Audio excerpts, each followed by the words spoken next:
Good morning. Today is Wednesday, April 29th.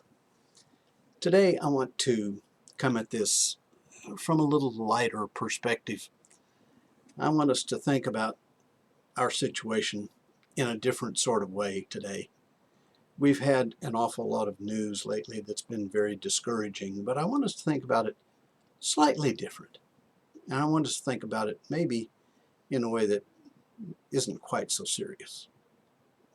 Have you ever wished for something that when you received it, it turned out to not be what you thought that it would be?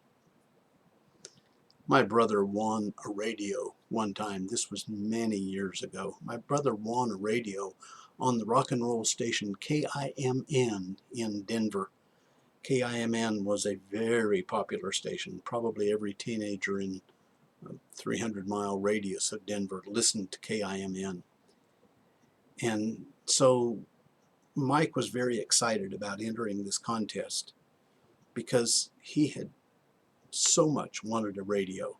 We had very little in those days. There was no way that our folks could afford to buy a radio for him. And so he entered this contest dreaming of that wonderful radio that he might receive.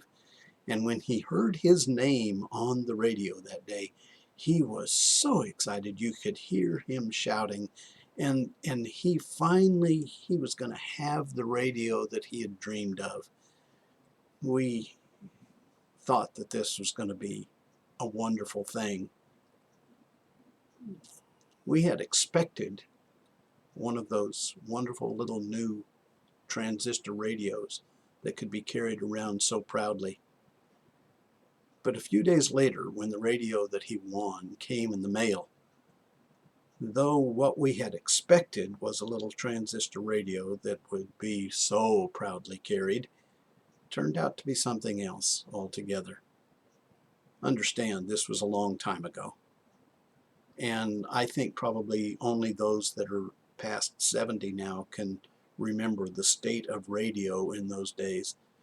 But when he opened up the package, he found, well, what he found was not what he expected. This little radio was in the shape of a little rocket, and it had an earpiece in it to listen. There were no speakers.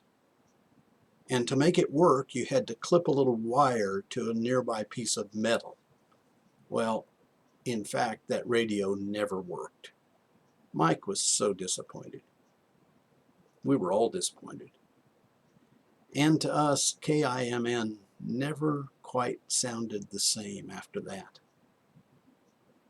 Well, a few months ago, a lot of us thought, wouldn't it be great to just take time out and stay home for a while? A lot of people thought, wouldn't it be great if I didn't have to go to work just for a few weeks? I could stay home and enjoy that, and I'd get so much done, and it would be such a relaxing time. Well, how's that working? Let me tell you another story about someone else who wanted to stay away from his assigned tasks. Let me tell you the story of Jonah. Actually, I just want to tell you a part of the story. Actually, the great theme of that book in the Old Testament is a story of God's offer of grace to a great Gentile nation.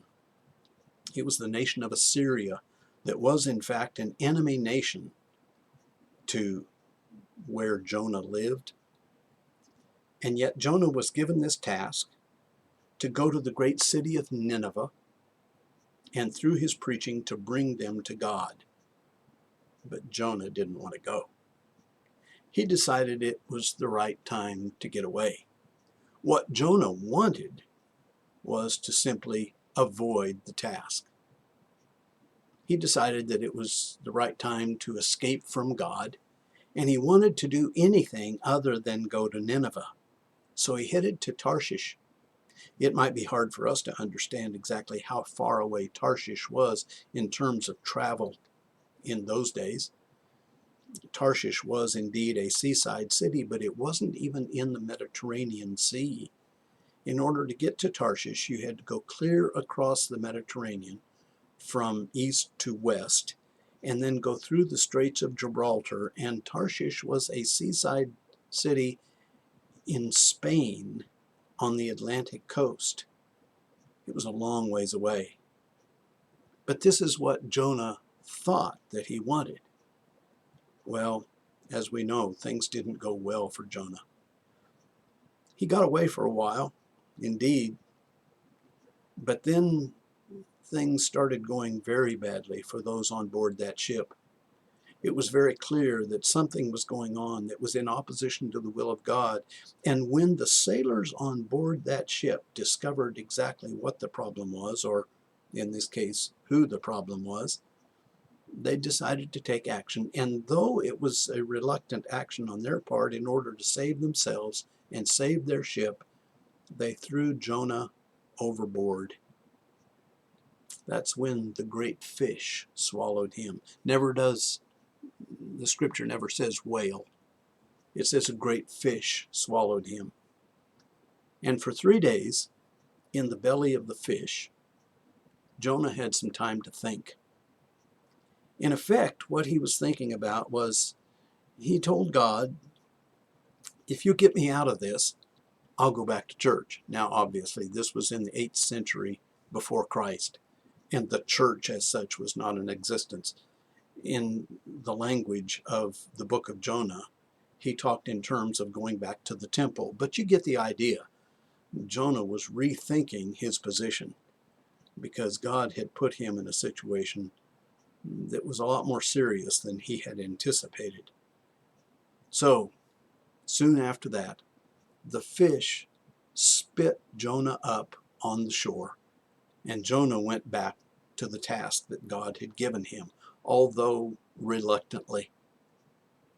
I suppose there are a number of wonderful lessons to draw from the book of Jonah, to carry away from this story. But for today, I just want to remind you that what we think that we may want may in fact not bring desirable results. Maybe it would be better for us to just accept our situation and go on with life. Otherwise, you may find yourself wallowing in a bunch of fish puke.